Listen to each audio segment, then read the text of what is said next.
So we were working on new construction contracts over the weekend. And as I'm teaching my team how to do new construction, and not just new construction, but like do a custom build job in new construction, there's a whole lot more steps and pieces and emotions and clarity that has to go when you're doing a custom job for a client. And they can freak out at any moment because they don't know what you're giving them, what it means, what the numbers are. I mean, there's so much explanation that has to go into it. What it really did was brought to the surface what I'm going to teach you, which is everything that has to do with your language. Okay? Everything that has to do with your language. So let me explain. I want you to think about how you speak to your clients and what words you're using. Okay? Now, if you are using words, and as I listened to my agents explain and try to sell this to their clients, what words I was hearing them say was possibly, I think so, yes, let me check. They're like, I'm not sure, but I'll find out. But there was a lot of language in there. If you use possibly, it's really everything that centers around possibly, but you're not sure. What happens is if you're not confident in what you're telling the client, they can't be confident in what they're doing. And this just doesn't go for new construction. I started to think about this the last couple days, and I'm like, okay, this is a trick that I use all the time with people. And I want to teach it to you because it's huge, it's monumental in you being able to convert people to work with you and even to go to like listing appointments for you to get the listing over somebody else. Much more than just data. It's the language that you use. Okay. Second example is I just had a client. We were on the market. We went pending. And so we went out and put an offer on a property. And as we're putting the offer on the property, she's a little bit nervous because she gets anxiety, right? She overthinks, she overworries, and then it creates anxiety for her. Okay, so I'm aware of that. So when we're going to put the offer on the property, I'm explaining to her, what the process, of course, is, what the numbers look like, how we arrange it, how we arrange the time frame, how we line up both her sale and her purchase, how everything will be okay. Everything will be fine. They want reassurance. That's what people want, is reassurance. And if we can't give them reassurance, then they feel like they're kind of like hanging with their legs dangling. They don't feel secure. People want to feel secure. When they feel secure, they make decisions. When they feel secure, they'll move forward. If people aren't moving forward, it's probably because they're not secure. They're not feeling secure in something. And we have to make sure that our language that we're using is surrounding security. So is our language creating doubt, or is our language creating security? Write that down. You need to have that for you to remember and revisit. Is my language creating doubt, or is my language creating security? Okay? Now, the second part to this is, you're going to tell me, Lisa, but I don't know if everything's going to be okay, because stuff happens. And then your own doubt's going to start to creep in. And so you don't feel confident in telling them everything's going to be okay. Would that be true? Probably have some yep, I can't really tell them everything's all right, because what if it's not? Then I'm a liar. So then we don't want to put ourselves out there. We don't want to be wrong. So we hang back. We don't create security for our client because we're afraid of being so wrong. But then now we have a client who's insecure, and we're wondering why we can't get to the goal as quickly or as easily or as often as we should. The greatest salespeople are selling nothing different than you are, except for they're selling the experience that they're providing to the client.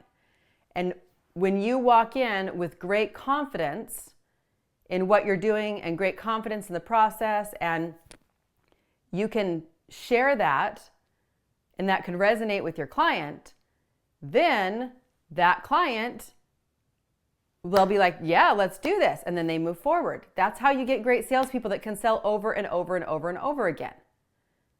So how much self-doubt do we have? Because if we have self-doubt, that's going to creep into our language that we have with our clients.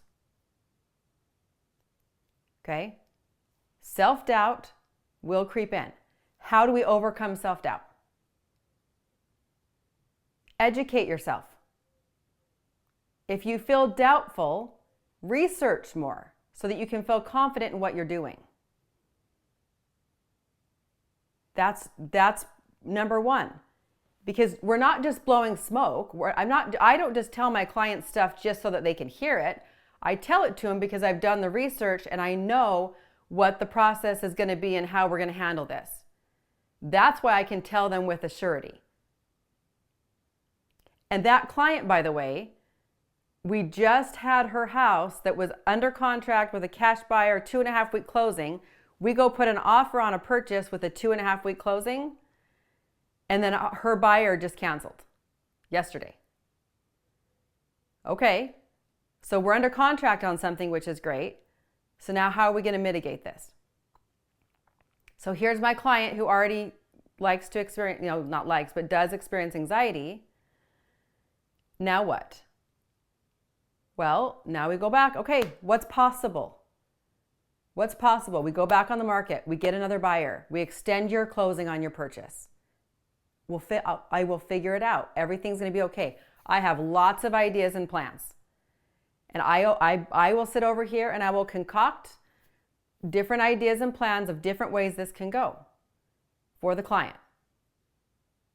Are you a real estate agent and you got in this business to help people, but yet you're trying everything and it's not working, and all you wanted to do was serve people? If you are a heart-centered realtor and you want to have a thriving real estate business, but you're not sure where to go, what to do, and you keep trying all the gadgets and shiny things in different ways, and all you're doing is spending a lot of money and spinning your wheels, then I've got the solution for you. It is the High Profit Agent Fix. Inside the High Profit Agent Fix, it is a complete business plan, start to finish, and everything in between, the words you say, what you do, to have clients flocking to you, staying with you, so you build a repeatable business full of referral clients and repeat clients. That's what everybody wants, so that you stop having to pay for advertising and you start serving, which is what you got in this business to do in the first place. If this sounds like you, then this is a solution. Go to highprofitagentfix.com and sign up today to get the solution to what you really want, which is to serve and to make money and to make the impact that you want and support your family, and do it all from a loving, wonderful, exciting, happy place, because it gets to be joyful. It doesn't get to be frustrating.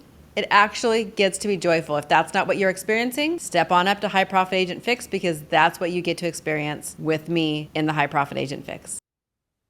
So that I can give them a path so they can see a direction. If we can't describe and give them a direction, they feel like they're flailing. And I'm telling you right now, if I were not to be able to describe and have a plan for this client, she would just cancel her purchase. And she may or may not cancel on her sale and just end up not selling it. And it's like $34,000 in commission on top of that. Okay? I mean, number one priority is my client. But the result is $34,000 in commission and a happy client. So I'm going to go to work and I'm going to figure out, how do we make this happen? You want it to happen, let me make it happen. So I do my research. I come up with my plans. I come up with all the different angles, stuff that I can teach you, right? I've got three different steps of my plan. First step is we go back on the market on our house. We find another buyer this week. That's first step. Second step is we ask for an extension on her purchase. If they won't give us the extension on the purchase, then we gamble. It's contingent on our house selling anyway. So we're gonna gamble for a couple weeks. We're gonna waste the seller's time, keep them off the market, and it's gonna buy me 2 weeks to get somebody to buy our house. And then once we go under contract on her house, I hope you're going to follow me here, but once we go under contract on her house, then I go back to the one that she's buying and I'm like, hey, we're under contract. We're going to close in X amount of days.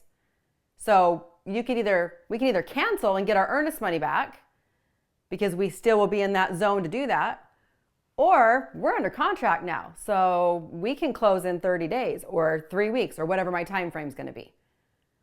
Would you rather go back on, and I tell the other agent this, would you rather go back on the market and then find another buyer and then be another 30 days to close? Or do you want to take what we have because we can close in 30 days or less? It's like a rhetorical question, right? Who's not going to take, oh, you're under contract, we can still close. They're going to take the extension. Otherwise, they'd be dumb. So I've got plans and I will take care of it. Now I'll tell you, my clients know that I have plans. They've worked with me enough that they've seen this happen. So that's why they keep coming back to me. She's like, I know you got it, Lisa. And I'm like, I've got it. We'll be fine. I'll take care of it. I got ideas. Let me roll with it. But that also gets me more business. Okay? That confidence, but it's not just BS confidence. It's the research. It's the surety. It's the information. It's me being able to deliver that with confidence to them. That's what you need to be able to do to your clients.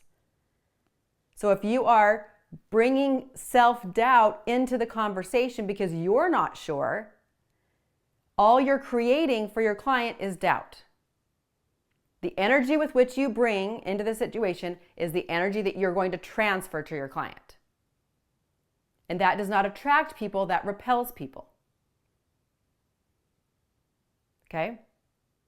So with any buyers, with any listings, with any construction, anything that you're doing, if you are not sure, research, hit us up inside the Slack channels and ask for help. But if you are bringing self-doubt to the table, you have got to get rid of that. Because number one, you're not unique. Everybody has self-doubt. But what you can be unique in is following the path of figuring it out and eliminating it so it doesn't bleed over into your work with your clients. That's why it's so important. And that's the mark of a really great salesperson. You just happen to be the type of salesperson because you're attracted to me, right? You're the type of salesperson that is ethical and wants to serve their client with excellence. Because I don't attract jerks. They go somewhere else, somebody else's training program, not mine. Right? But we want to serve with excellence. We have to show up with the confidence, not self-doubt. But you can create that confidence if you don't feel like you have it, if that's an area you need to improve in, that has to be improved. Now, another piece of this, another layer is when you are improving that part of you, and you may feel some resistance to improving that part where you're like self-doubt, like it just keeps creeping in, Lisa, it just keeps happening. How committed are you to it? How committed are we to riding the hamster wheel? And I want you to think about that. How many times have you revisited maybe the same scenario over and over again? I think there was one point, I'm going to call out Mari, like there was one point when I was like, are you done, Mari? Do you want to keep doing this? Because you're giving me the same story. So do we want to stay stuck in our story? Do you really want to attach and believe that story because all it's doing is causing you pain? And it's not getting you what you want. So do you want to keep believing that? And do you want to stay stuck there? Are you committed to that? You guys can all ask yourself that same question with whatever it is that you might be struggling with. Am I committed to this? Do I love it so much that I'm going to just keep my commitment to my story? Because we know what the ending looks like. It's the same ending you get every time you go around the wheel. You have got to take different action in order to get the different results. That's why self-improvement is so important. And that's why when you start to work on that self-improvement, it starts to show up everywhere in your life. Everywhere in your life. And you watch that confidence grow. Okay? That is the secret to closing deals faster, to converting people faster, to not losing them. That is my biggest secret. So don't forget that one. Right? Take it, learn it, use it, experiment on it. Integrate it into your life. And allow yourself to transform into someone and something different than you have been. Let go of what you've been doing and allow yourself to transform. Hey, real estate agents, start your week with momentum. Momentum Monday is your free 30-minute power session to ignite your week, sharpen your focus, and elevate your results. Every Monday, you can join a community of high-performing agents who refuse to coast and choose to lead with intention. In just 30 minutes, you will set crystal clear intentions to dominate your week, and you'll learn high-energy strategies that create immediate wins for you. This is not another meeting, it's an intentional strategy session to refocus, recharge, and reignite your drive before the week runs away from you. Whether you're closing deals, generating new leads, or scaling your business, Momentum Monday gives you the clarity, confidence, and community to make it happen. Shake it up. Do something new. Start your Monday with momentum. Click below to join for free and experience the results for yourself. I'll see you on the inside.